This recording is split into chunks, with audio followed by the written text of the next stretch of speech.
Hello there guys. So for today, I'm going to give you the nomenclature of each part of the Nikon Eclipse E100. Alright, so it's kind of heavy. And there are actually 9 parts that we could name in this microscope. Okay, so the first part would be the main body, which you could find here, and then followed by the eyepieces. Okay, so these two here would be the eyepieces. Okay, and then what holds the eyepieces together in place would be this area, which is known as the eyepiece tube. Alright, then followed by the objectives. So as you can see here, there are actually 4 objectives. They are actually colored red, yellow, blue, and white.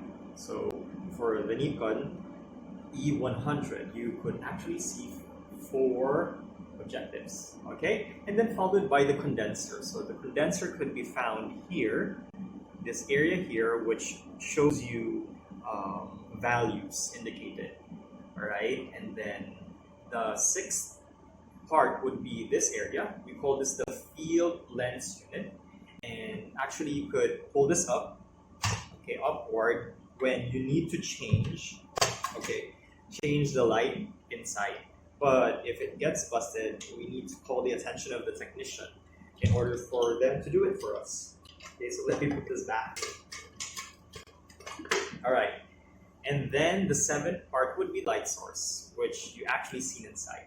Okay, which the light source contains of a halogen lamp, and it consists of a white LED, okay, to light up this microscope.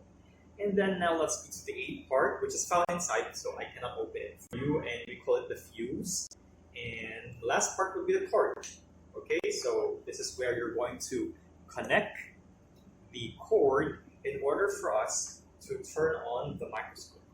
Okay, so always see to it that it is correctly placed on the power cord in order to make sure that it is turned on. Okay?